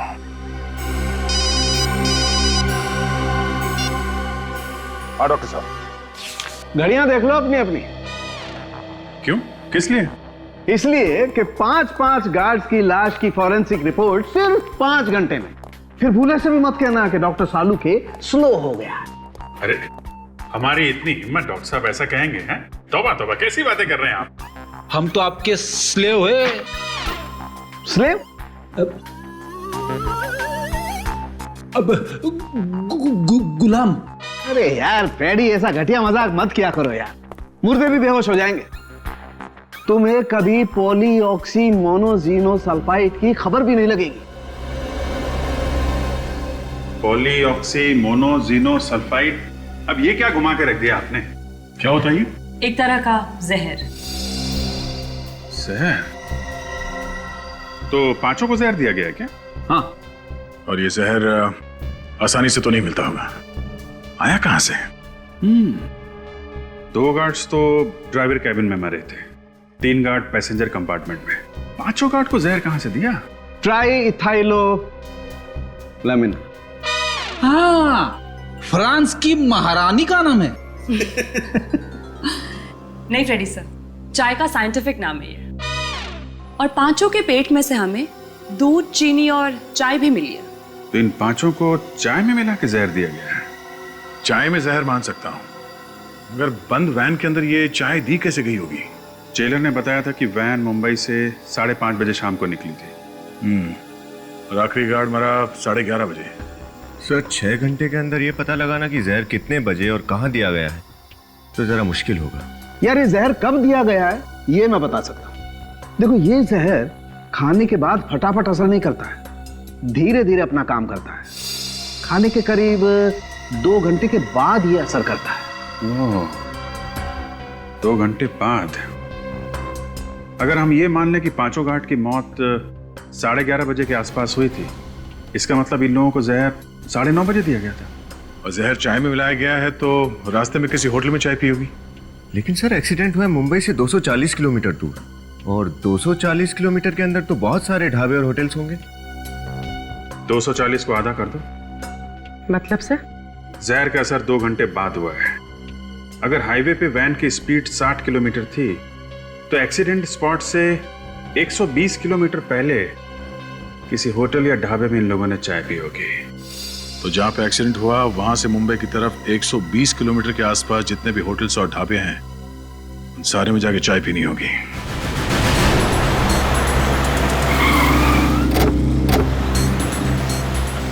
सर मैं और चाय नहीं पी सकती सर। सर मैं 24 कप पी चुकी हूँ। कोई भी तुम टेंशन मत लो, इस बार चाय हम दोनों पी लेंगे। भाई साहब हम लोग सीआईडी से हैं, कुछ पूछताछ करनी है आपसे। जी पूछिए, क्या पूछना है? आप आइए हमारे साथ। अच्छा ये बताइए कि कल रात यहाँ पे कोई पुलिस की वैन आई थी क्या? हाँ? साहब ये ढाबा है, या तो सुबह से शाम तक न जाने कितनी गाड़ियां आती हैं। अब कौन आया कौन गया ये बता पाना बहुत मुश्किल है। साहब मैंने देखा है साहब। हाँ साहब मैंने देखा है, कल यहाँ पर एक पुलिस की वैन आई थी साहब। कितने बजे? ये कोई 9, 9:30 बजे की बात है मैडम। अच्छा ये वैन कहाँ पे खड़ी हुई थी? साहब उस जगह पर खड़ी थी वैन। वहाँ पे खड़ी थी? जी साहब।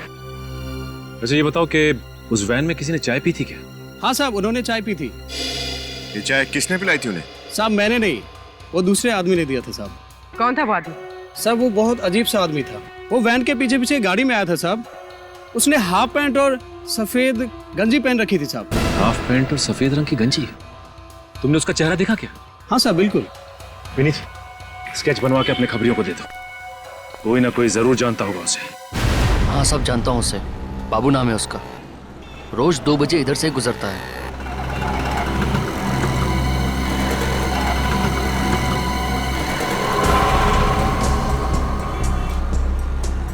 2:15 बज गए सर, आया क्यों नहीं अब तक ये?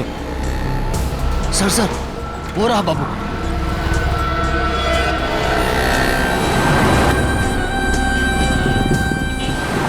सर बड़ी जल्दी में है, चल के देखते हैं जाता कहाँ है।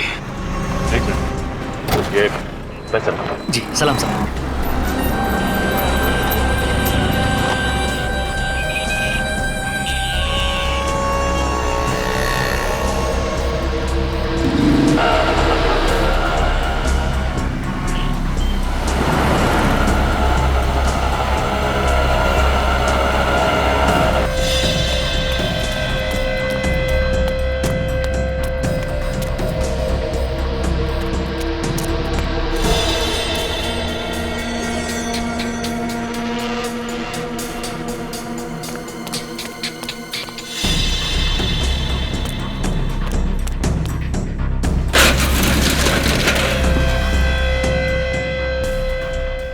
237B, ये गोडाउन तो पहचाना सा लग रहा है। सर रघु और आशा ने जो गोडाउन खरीदा था उसका नंबर यही है। ओह, चल के देखते हैं।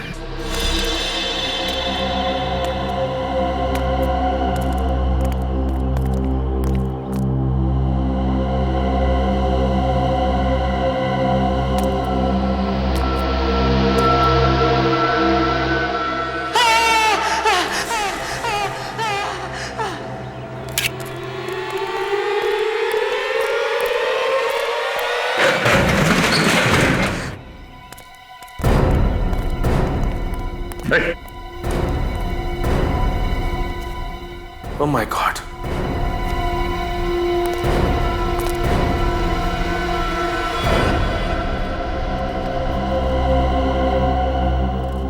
ये तो मर चुका है। पलटो जरा। सर ये तो जीवन है।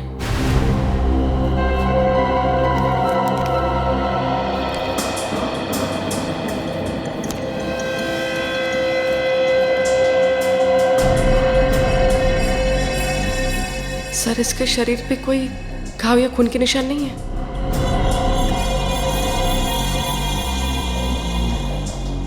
इसका मतलब इसे भी जहर से मारा है, जैसे उन 5 गार्ड्स को जहर से मारा था। ये बताओ कि जीवन को मारा किसने? मुझे कुछ नहीं पता साहब, मैं तो यहाँ पैसे लेने आया था। पैसे? कैसे पैसे? जीवन ने मुझसे वादा किया था कि मैं उसकी पुलिस वैन से भगाने में मदद करूं तो वो मुझे 2 लाख रुपए देगा। तुम जीवन को कब से जानते थे? जीवन मेरा दोस्त था साहब। जब उसे कोर्ट ले जा रहे थे तो उसने चुपके से एक चिट्ठी नीचे गिरा दी। जब मैंने उस चिट्ठी को पढ़ा तो उसमें लिखा था कि मैं इस गोडाउन में आऊं, और जब मैं इस गोडाउन में आया तो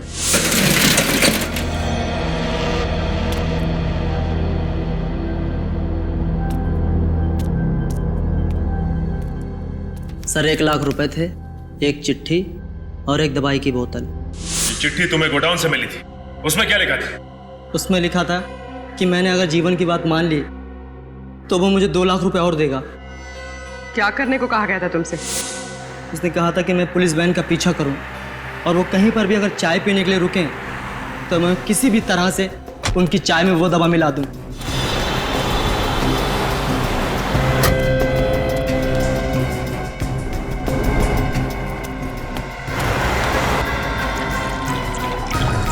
जल्दी करो। आ रहे हो ना?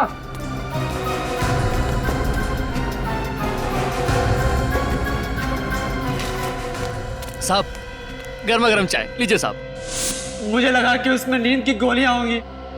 मेरा यकीन कीजिए सर, मुझे नहीं पता था कि उसमें जहर होगा साहब। जिस जहर से इसने 5 गार्ड्स को मरवाया, उसी जहर से खुद भी मारा गया। मतलब मास्टरमाइंड कोई और ही है। सर सर ये देखिए।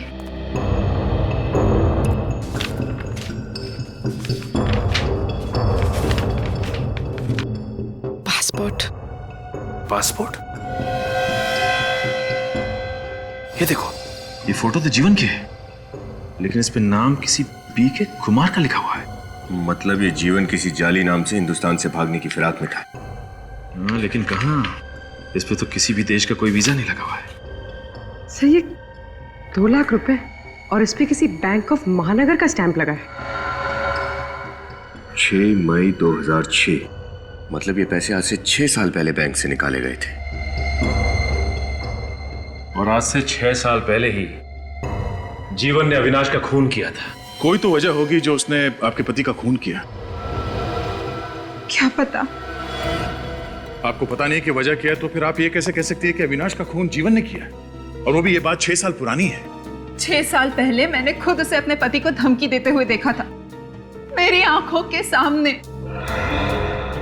लेकिन कोर्ट ने तो उसे छोड़ दिया था।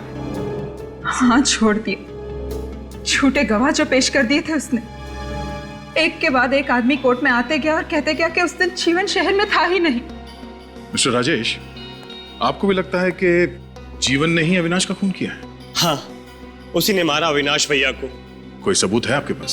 अविनाश भैया ने मुझे खुद बताया कि जीवन उसे धमकी पे धमकी दिए जा रहा है, पैसे दे नहीं तो मार दूंगा। तो पैसे दिए अविनाश ने? नहीं सर। सर वो पैसे जो हमें जीवन की लाश के पास से मिले वो? हाँ मिस्टर राजेश, हमें जीवन की लाश के पास कुछ नोटों के बंडल्स मिले हैं जिसपे बैंक ऑफ महानगर का स्टैंप लगा हुआ है।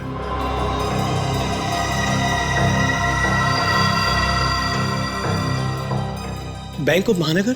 हाँ, बैंक ऑफ महानगर। आप दोनों में से किसी का अकाउंट है इस बैंक में? नहीं सर। और अविनाश का? हाँ, अविनाश का अकाउंट था। अविनाश का अकाउंट था? आप समझे मिस्टर राजेश, 6 साल पहले बैंक ऑफ महानगर से जो पैसे निकाले गए थे वो 6 साल बाद जीवन की लाश के पास मिले हैं? ये पैसे अविनाश ने दिए थे उसे? पता नहीं सर। सर लगता है कि पहले अविनाश जी ने जीवन को एक्सटॉर्शन मनी देने से मना कर दिया होगा, लेकिन बाद में डर के मारे उन्होंने उसे वो पैसे दे दिए। बैंक ऑफ महानगर में अविनाश के पुराने अकाउंट्स की छानबीन करो। एक के बाद एक झूठ पे झूठ बोले जा रहे हैं आप लोग। सब मालूम था आप लोगों को कब जीवन जेल से भागेगा, कब जाके उस गोडाउन में छुपेगा। 2 लाख रुपए मिले उस गोडाउन से तो 6 साल पहले बैंक से निकाले गए थे। मालूम है ना 6 साल पहले क्या हुआ था?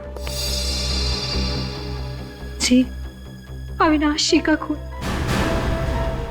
जबकि हकीकत में उन्होंने नहीं किया था। जीवन का अकाउंट बैंक ऑफ महानगर में है। सर उन्हें जुआ खेलने और शराब पीने की आदत थी, पैसे तो उनके पास बचते ही नहीं थे, तो फिर बैंक में अकाउंट कहां से होगा? सर उस गोडाउन की चाबी किसके पास रहती है? सर एक मेरे पास और एक आशा जी के पास। आपके पास चाबी है? जी सर। दिखाइए।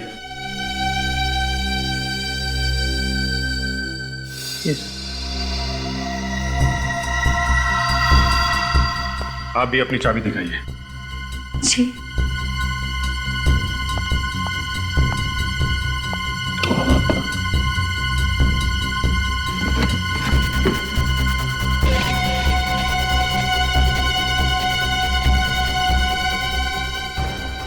चाबी तो मैंने यहीं रखी थी, पर है नहीं। लगता है किसी ने चुरा लिया। और कौन कौन आता है आपके घर में? जी, दूध वाला, पेपर वाला।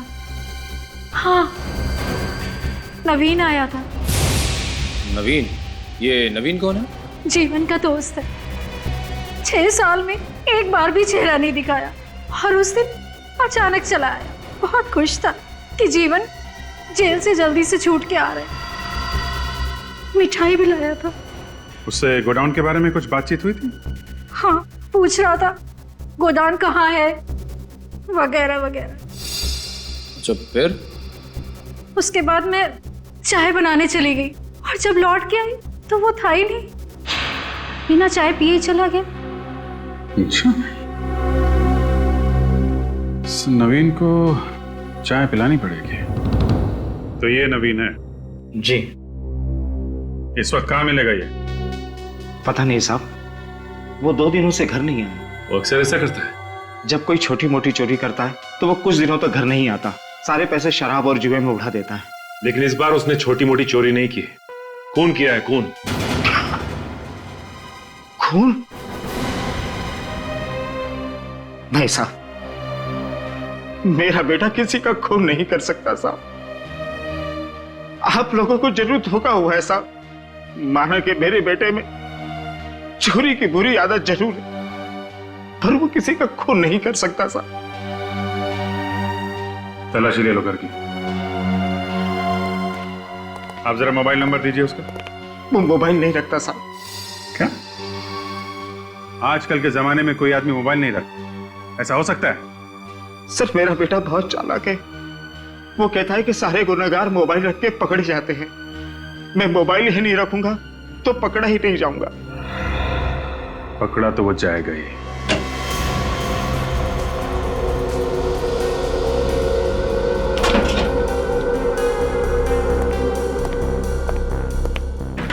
कुछ मिला? नहीं सर, कुछ खास तो नहीं। कपड़े लेते हैं और कुछ पुरानी टिकटें हैं फिल्म की। नहीं सर, कुछ याद नहीं रहा। अच्छा,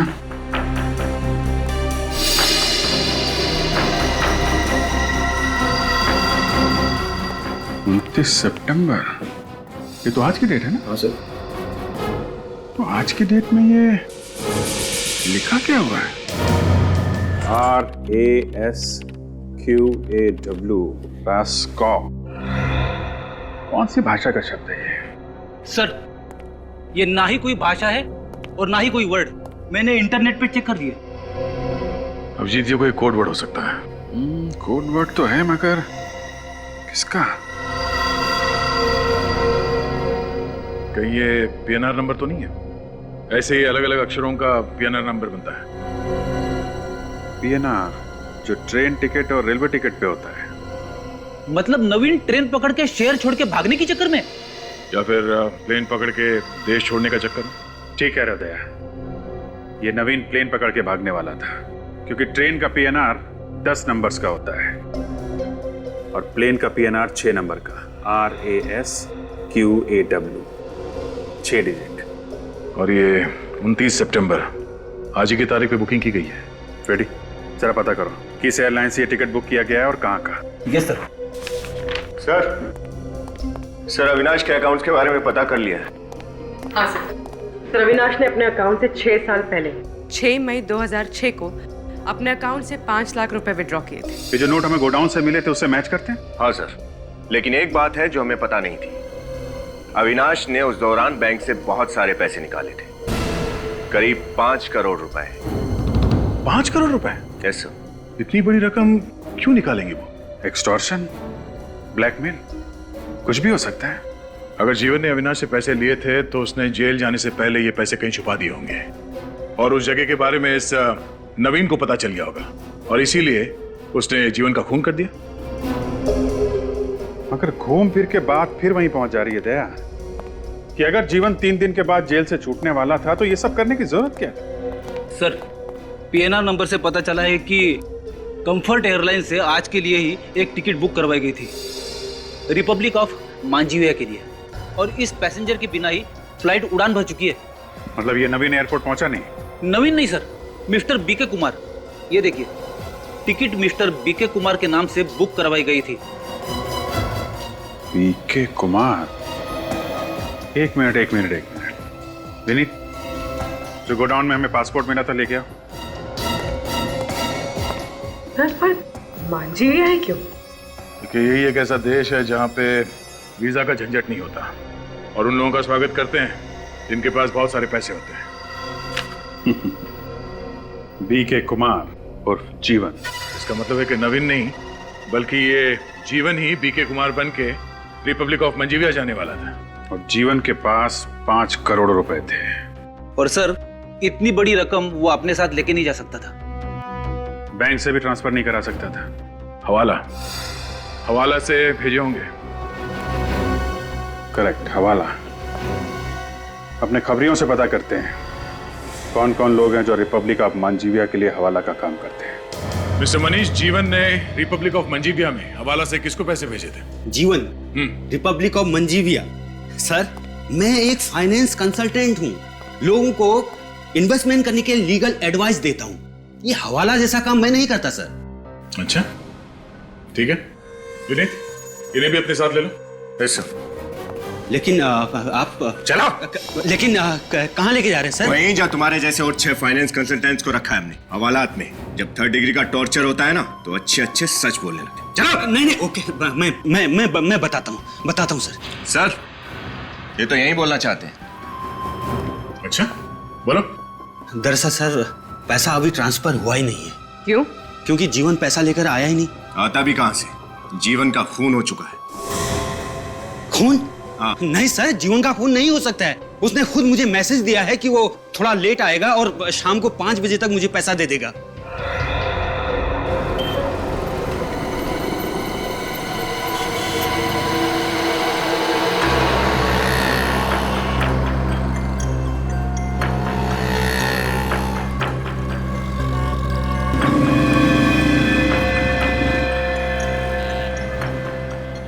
सर 5:30 बज गए, अभी तक कोई भी नहीं आया। मगर आएगा जरूर, 5 करोड़ का मामला है। सर गाड़ी आई तो है वहां पर।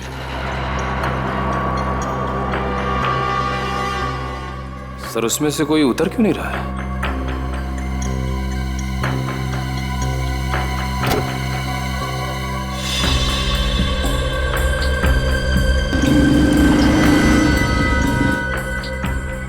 यही है वो, तभी तो चेहरा ढक गया है।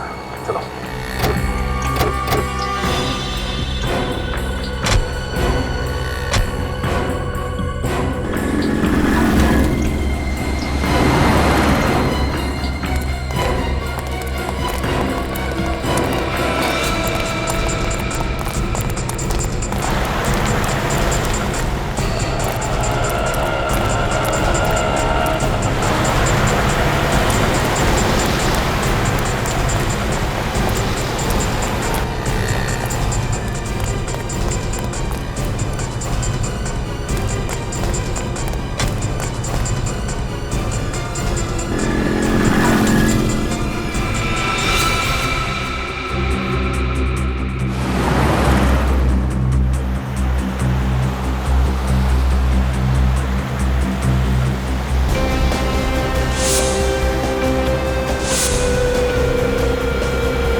और महेश बाबू,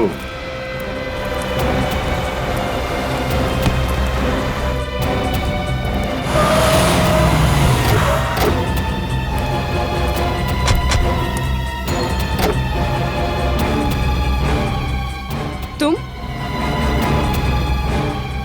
छोड़ दो, मैंने कुछ छोड़ दो। हाँ, बहुत भाग गया तो। ये सब मेरा प्लान था। अविनाश का खून, जीवन का जेल से भागना और फिर जीवन का भी खून। लेकिन तुमने अपने पति अविनाश के साथ ऐसा धोखा क्यों किया? क्योंकि मेरे पति ने मुझे धोखा दिया था। वो किसी और लड़की के चक्कर में पड़ गया था। वो दोनों सारे पैसे लेकर हमेशा के लिए इंडिया से भाग जाना चाहते थे, नई जिंदगी शुरू कर देना चाहते थे। मेरे पति ने मुझे धोखा दिया था सर। मैं बिल्कुल अकेले पड़ गई थी, बिल्कुल टूट गई थी। जीवन जैसे क्रिमिनल से तुम्हारी जान पहचान कैसे हुई? उस रात हमारी एनिवर्सरी थी।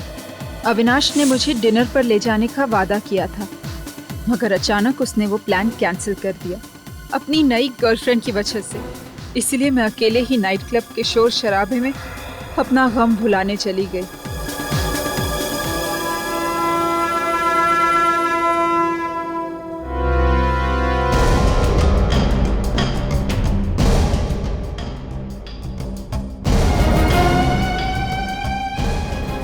मेरा नाम जीवन है, जीवन। तेरे जैसे कितनों को ठिकाना लगा चुका हूं, समझा? और ये चाकू वाकू है ना, मुझे मत दिखाना। तेरा चाकू लेके तेरे पेट में डाल दूंगा। पकड़ इसे, चल यहाँ, निकल। म्यूजिक चालू कर रहे। वो हमारी पहली मुलाकात थी और कुछ ही दिनों में जीवन मुझे पागलों की तरह चाहने लगा। अविनाश से बदला लेने के लिए मैंने उसका इस्तेमाल किया, उससे प्यार का नाटक किया। और उसी प्यार में तुमने जीवन से कहा कि वो अविनाश का खून कर दे? नहीं, जीवन ने खुद कहा था कि वो अविनाश को रास्ते से हटा देगा। और उसे ये भी पता चल गया था कि अविनाश ने वो 5 करोड़ कहाँ छुपा के रखे थे। उन 5 करोड़ रुपए का किया क्या उसने? जीवन ने मुझे कभी नहीं बताया कि उसने वो पैसे कहाँ छुपाए थे। उसने बस मुझे इतना ही कहा कि अगर मैं वफादार रही, उसके जेल से रिहा होने तक का इंतजार किया, तो हम दोनों शादी कर लेंगे और इन पैसों से ऐश करेंगे। और तुमने उसकी बात मान ली? हाँ। सब कुछ तुम्हारे हिसाब से ही चल रहा था, तो फिर जीवन को मारने की साजिश क्यों रची तुमने? जीवन के जेल जाने के बाद मुझे अशोक से प्यार हो गया था। अशोक और मैं एक दूसरे से शादी करना चाहते थे। मुझे डर था कि जीवन की रिहाई के बाद अगर उसे मेरी बेवफाई के बारे में पता चल गया तो, इसलिए हमने सोचा कि जीवन के रिहा होने के पहले अगर वो जेल से भागने की कोशिश करे तो पुलिस उसकी खोज में रहेगी। जीवन को हमेशा पुलिस के डर से छुप कर रहना पड़ेगा और हमें जीवन से कोई खतरा नहीं रहेगा। और इसीलिए रिहाई के सिर्फ 3 दिन पहले तुमने जीवन को जेल से भागने के लिए उकसा दिया। हाँ, नवीन जीवन का गहरा दोस्त था। उसे मेरे और अशोक के रिश्ते के बारे में सब पता था। मैंने उन 5 करोड़ में से नवीन को 1 करोड़ देने का लालच दिया और उसे जीवन से गद्दारी करने के लिए खरीद लिया। फिर मैंने जेल में जाकर जीवन को कहा कि अंडरवर्ल्ड के डॉन को उसके 5 करोड़ के बारे में पता चल गया और उसके जेल से रिहा होते ही वो उसे किडनैप कर लेंगे और टॉर्चर करेंगे। अगर उसने उस 5 करोड़ के बारे में उन्हें नहीं बताया तो उसे जान से मार डालेंगे। जीवन ने तुम्हारी बात पर विश्वास कर लिया, इसलिए वो सारे पैसे लेके देश से फरार होना चाहता था, है ना? बाबू के लिए जहर और पैसों का बंदोबस्त किसने किया था? मैंने किया था। उस दिन प्रिजन वैन का पीछा मैं ही कर रहा था। जैसे ही वो वैन हाईवे पे आके रुकी, मैंने जाकर चेक कर लिया कि उसका ड्राइवर मर चुका था और गार्ड भी आखिरी सांसें ले रहा था। तभी मैंने पीछे से जाकर वैन का दरवाजा बंद कर दिया। तब तक बाकी के 3 गार्ड भी मर चुके थे। मगर वैन का दरवाजा तो अंदर से बंद था। ये जादूगरी की कैसे तुमने? पावरफुल मैग्नेट से मैंने दरवाजा बंद कर दिया। तुमने महेश को क्यों मारा? मैंने नहीं मारा महेश को। महेश को जीवन ने मारा। महेश को जीवन के 5 करोड़ के बारे में पता चल गया था और वो उसे ब्लैकमेल कर रहा था। इसीलिए जीवन ने महेश को मार डाला। जैसे ही पैसे लेके जीवन गोडाउन में आया, मैंने जीत की खुशी में उसे मिठाई में जहर देके मार डाला। 5 करोड़ रुपए पाने के लिए तुमने कितने जाल बिछाए, कितने हथकंडे अपनाए, मगर अफसोस, मिला क्या तुम्हें? उन पैसों से 5 दिन भी ऐश नहीं कर पाए तुम लोग। 6 लोगों का खून किया तुम लोगों ने। तुम्हें तो सिर्फ फांसी होगी, फांसी। इस तरह के और भी एपिसोड देखने के लिए हमारे चैनल को सब्सक्राइब करें और बेल आइकन दबाना ना भूलें।